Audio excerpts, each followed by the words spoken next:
꿈꾸는 중등부, 꿈펴는 고등부 여러분, 잘 지냈나요? 한 주간도 하나님의 은혜와 평강이 여러분과 항상 함께 있으리라 믿습니다.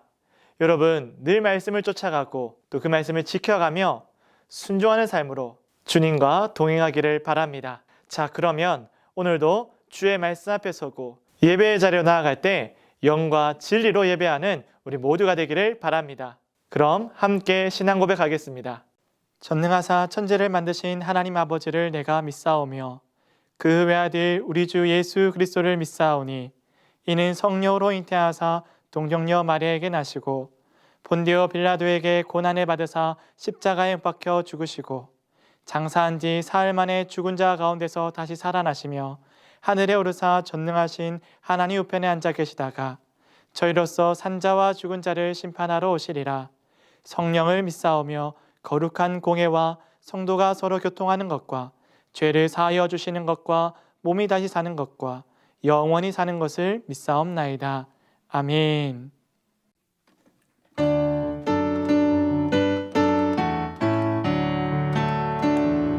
주의 자비가 내려와 주의 자비가 봄비같이 주의 자비가 내려와 나를 덮네. 주의 자비가 내려와 주의 자비가 내려와 주의 자비가 봄비같이 주의 자비가 내려와 나를 덮네. 헤이호 주의 자비하심과 헤이호 주의 은혜로 헤이호 나는 영원히 춤추리. 주의 자비가 내려와 주의 자비가 내려와 주의 자비가 봄비같이 주의 자비가 내려와 나를 덮네. 주의 사랑이 내려와 주의 사랑이 내려와 주의 사랑이 봄비같이 주의 사랑이 내려와 나를 덮네. 헤이호 헤이호 주의 자비하심과 헤이호 주의 은혜로 헤이호 나는 영원히 춤추리. 헤이호 헤이호 주의 자비하심과 헤이호 주의 은혜로 헤이호 나는 영원히 춤추리. 다시 한 번 더. 헤이호 헤이호 주의 자비하심과 헤이호 주의 은혜로 헤이호 나는 영원히 춤추리. 헤이호 주의 자비하심과 헤이호 주의 자비하심과 헤이호 주의 은혜로 헤이호 나는 영원히 춤추리. 여러분, 오늘 함께 읽을 말씀은 사도행전 10장 44절에서 48절까지의 말씀입니다. 이 말씀을 통하여서 이방인에게도 흘러가는 놀라운 은혜의 복음을 함께 나누고자 합니다. 베드로가 이 말을 할 때 성령이 말씀 듣는 모든 사람에게 내려오시니 베드로와 함께 온 할례 받은 신자들이 이방인들에게도 성령 부어주심으로 말미암아 놀라니 이는 방언을 말하며 하나님 높임을 들음이러라. 이에 베드로가 이르되 이 사람들이 우리와 같이 성령을 받았으니 누가 능히 물로 세례 베품을 금하리요 예수 그리스도 이름으로 세례를 베풀라. 그들이 베드로에게 며칠 더 머물기를 청하니라. 여러분, 우리가 사도행전을 통하여서 계속되는 성령님의 일하심, 하나님께서 얼마나 신실하게 많은 사람들을 구원해 가시는지를 우리가 볼 수 있었습니다. 사도들도 이에 순종하여서 복음을 전하고 또 성도들과 함께 하나님께서 기뻐하시는 하나님 나라의 모습을 이루어가고 있었습니다. 오늘 본문에 보면 땅끝까지 복음을 전파하라는 하나의 명령을 따라서 베드로는 로마의 군인 백부장에게 복음을 전하는 모습을 볼 수가 있습니다. 여러분, 로마는 어떤 나라입니까? 그렇죠. 유대를 압제하고 있고 통치하고 있는 이방 나라입니다.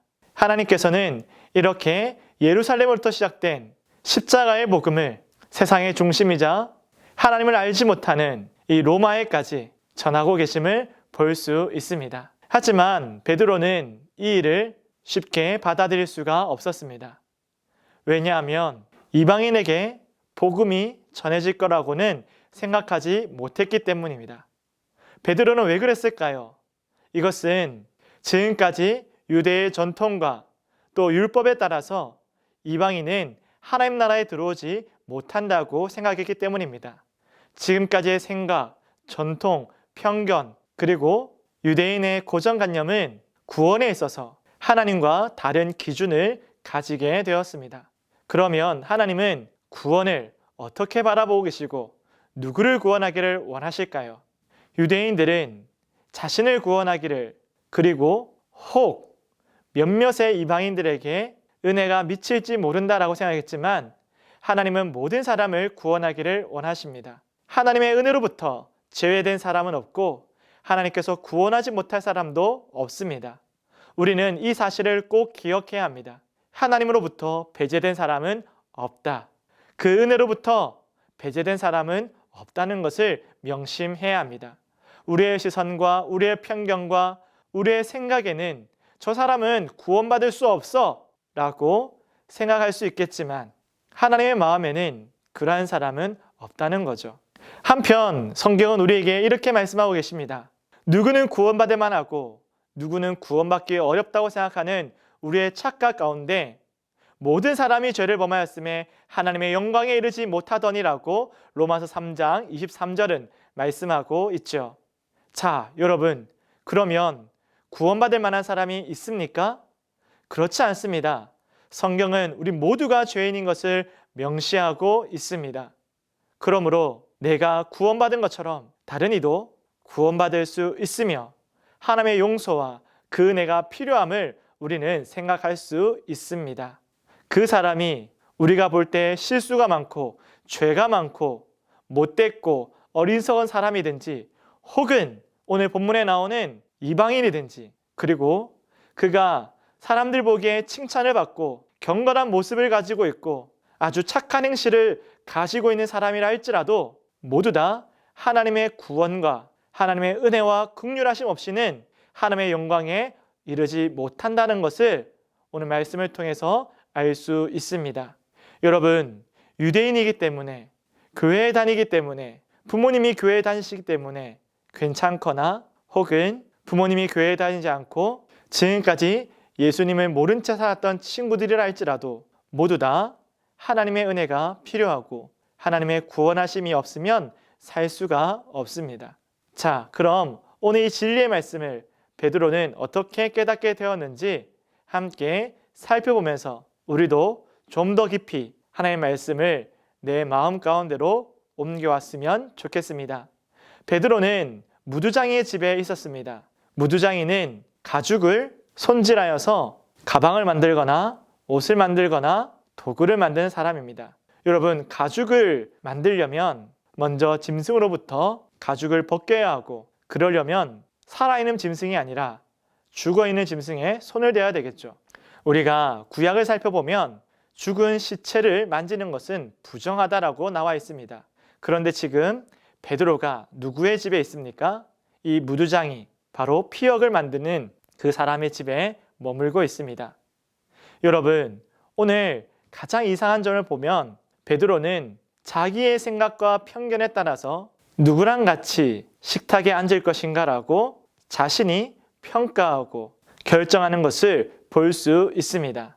사실 경건한 사람이라면, 사실 경건한 유대인이라면 이와 같은 부정한 요소를 가지고 있는 사람의 집에 머물기를 좋아하지 않습니다. 아니, 머물지 않을 것입니다.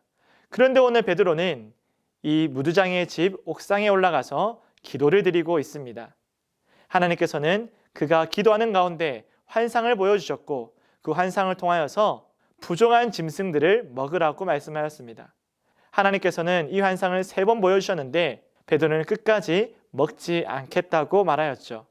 왜 그랬을까요? 자신의 관념과 전통 속에서는 먹으면 안 되기 때문입니다. 그러나 하나님께서는 베드로에게 말씀하십니다. 먹으라 말씀하셨고, 또 그것을 결정하는 것, 부정하고 정한 것을, 부정하고 깨끗한 것을 결정하고 판단하는 이는 사람이 아니라 하나님이라는 사실을 다시 한 번 더 말씀해 주시지요.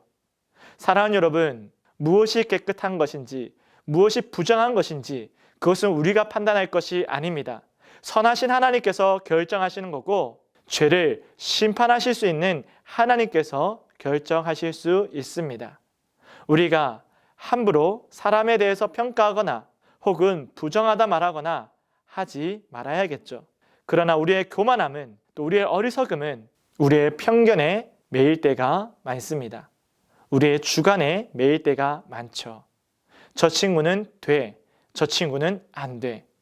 이것은 마귀가 우리에게 주는 아주 교묘한 유혹이고 어리석은 생각임을 우리는 꼭 기억하고 멀리해야 하겠습니다. 베드로는 이 환상을 보고 난 후에 고넬료가 보낸 두 하인과 그리고 한 명의 군인을 만나게 됩니다. 그리고 고넬료의 집에 가게 되죠. 이렇게 고넬료의 집에 가서 보니 그는 하나님을 경외하는 사람, 하나님에 대한 관심과 궁금증과 알아가고자 하는 그 마음의 열심이 있는 사람이었습니다. 한편으로 보니 또 경건한 모습을 가지고 있었고 구제하며 기도하는 일에 힘쓰는 사람이었습니다. 그도 하나님의 말씀을 듣기를 원하였고 또 하나님의 말씀을 깨닫고 있었습니다. 그리고 복음을 전할 때 복음을 깨닫게 되었습니다. 이 모습을 봤던 베드로는 아, 그렇구나. 내가 지금까지 우리 민족의 전통과 우리의 생각과 관념에 매여 있었구나. 하나님의 나라는 소수의 사람의 것이 아니라 모든 사람을 위한 하나님의 선물이라는 것을 깨닫게 되었습니다. 단지 우리가 우리의 편견에 따라서 누가 나의 식탁에 앉을 것인가, 누가 나와 마주할 만한 사람인가 라고 평가하고 있었을 뿐이구나 라고 깨닫게 되었죠. 오늘 하나님께서는 이 베드로와 그리고 고넬료에게 중요한 진리를 깨닫게 하십니다. 누가 내 식탁에 앉을 것인가 라고 생각하는 것이 아니라 누가 나와 마주할 만한 사람인가 라고 생각할 것이 아니라 우리 모두가 나와 함께 우리 모든 사람이 하나님의 은혜의 보좌 앞에 그 은혜의 식탁 앞에 초대된 사람이라는 것을 잊지 말아야 한다는 것을 오늘 성경은 우리 가운데 말씀하고 있습니다. 나도 은혜로 구원받은 사람이고 저 앞에 있는 저 친구도 하나님의 은혜로 말미암아 구원받을 사람입니다. 그러므로 우리 모두 다 누구의 식탁에 초대를 받은 사람입니까? 하나님의 은혜의 보좌, 그 은혜의 식탁 앞에 초대받은 사람이라는 거죠. 우리는 누가 나와 마주할 만한 사람인가, 누가 나의 식탁에 앉을 만한 사람인가 라고 생각하지만 그것은 틀린 생각, 그것은 잘못된 생각이라는 것입니다. 나도 하나님의 은혜의 보좌 앞에 초대된 사람이고 내 앞에 있는 저 친구도 마찬가지로 내 식탁에 초대받을 사람이 아니라 하나님의 은혜의 보좌 앞에 초대받을 사람이라는 것을 우리는 잊지 말아야 하겠습니다. 베드로는 지금까지 누가 우리 민족과 함께 결을 같이 하고 함께 살아갈 만한 사람인가라고 생각했지만 하나님은 그 고정관념을 깨뜨리고 누가 하나님 나라에 들어올 수 있는 것인가, 하나님께서 누구를 초대하고 계시는가라는 것을 보여주고 계십니다. 오늘 하나님께서는 유대인뿐만 아니라 모든 이방인들 그 누구라도 하나님께서 다 초대하고 계심을 볼 수 있습니다. 그러므로 오늘 우리가 하나님의 나라를 품고 살아가고 이 하나님의 나라를 전하며 살아가는 우리는 우리의 시선에 맞는 사람이 아니라 하나님께서 은혜의 보좌에 초대하고 있는 그 모든 사람들에게 다가가서 복음을 전해야 되겠습니다. 나에게 맞는 사람이 아닌 하나님께서 찾으시는 사람에게 다가가서 우리는 끊임없이 이 진리의 복음을 전해야 되겠죠. 그가 때로는 실수가 많고 내 마음을 불편하게 하고 더 나아가 죄를 지은 사람이라 할지라도 또는 오늘 본문에 나오는 고넬료처럼 법 없이도 살아갈 만큼 착하고 선한 사람이라 할지라도 모두 다 하나님의 은혜가 아니면 하나님의 나라에 들어갈 수가 없습니다. 오늘 이 중요한 진리를 우리가 가슴에 품고 우리는 어떻게 세상에 나아가서 복음을 전할 것인가, 누구에게 전할 것인가, 우리의 시선과 우리의 판단과 나의 식탁 앞에 초대하는 것이 아니라 하나님의 은혜의 보좌 앞에 나도 나아가고 나의 친구들도 나와야 한다는 사실을 기억하며 오늘도 구원의 주체가 되시는, 구원을 주시는 우리 주 예수 그리스도만을 예배하고 그분을 기뻐하고 그분 앞에 겸손히 나아갈 수 있는 우리 모든 친구들 될 수 있기를 바랍니다. 기도하겠습니다. 하나님 아버지, 감사를 드립니다. 우리도 하나님의 은혜가 없이는 하나님 나라에 들어갈 수가 없고 하나님의 긍휼하심과 용서하심이 없으면 그 은혜의 보좌 앞에 나아갈 수 없었지만 하나님께서 불러주셨음에 우리가 그 은혜의 식탁 앞에 서며 하나님께 주시는 놀라운 은혜와 풍성한 선물을 받아 누리게 하심에 감사를 드립니다. 더 이상 우리의 시선에, 우리의 마음에 불편한 사람들을 밀어내지 않게 하여 주시고 하나님께서 모든 사람을 하나님의 은혜의 보좌 앞에 부르신다는 것을 기억하며 이제는 만나는 모든 이들 가운데 선하신 하나님을 전하고 진리의 복음을 외치며 예수 그리스도를 전할 수 있는 저희들 되게 하여 주시옵소서. 하나님, 우리가 보기에 못된 사람이든지 착한 사람이든지 그 누구라도 예수님이 아니면 구원받을 수 없음을 오늘도 말씀을 통하여 배웠사오니 우리의 유일한 구주가 되시는 예수님께로 나아가고 인도하고 예수님으로부터 다시 시작할 수 있는 모든 친구들과 또 새 가족들 될 수 있도록 인도하여 주시옵소서. 이 놀라운 구원으로 초대하신 하나님께 감사의 예물을 올려드리오니 주님 기뻐 받아 주시옵고 이 예물이 쓰이는 곳곳마다 하나님의 나라가 전해지게 하여 주시옵소서. 감사를 드리오며 이제는 우리 주 예수 그리스도의 은혜와 하나님의 크신 사랑과 성령님의 감화 감동 이로 교통하시는 놀라운 은사가 우리의 편견을 거두고 하나님의 사랑과 긍휼하심으로 하나님의 은혜의 보좌 앞으로 부르시는 그 음성을 전하기를 다짐하는 모든 믿음의 자녀들 가운데 이제부터 영원토록 함께 있을지어다. 아멘. 사랑하는 여러분, 지난 금요일에는 학습 세례 입교식이 있었습니다. 이번에 새로 입교하고 세례를 받은 친구들, 학습을 받은 친구들 진심으로 축하합니다. 다가오는 다음 주에는 성찬이 있습니다. 입교와 세례를 받은 친구들은 꼭 이 성찬에 참여해 주시기를 바라고 한 주간 우리의 마음을 돌이켜보고 회개하며 경건한 삶의 태도로 성찬을 준비할 수 있기를 바랍니다. 곧 다가오는 부활주일도 기대함으로 기다려주시고 또 부활의 기쁜 소식을 전할 수 있는 우리 모든 친구들 되기를 바랍니다. 그러면 다음 주에는 현장 예배에서 만나볼 수 있기를 바랍니다. 안녕!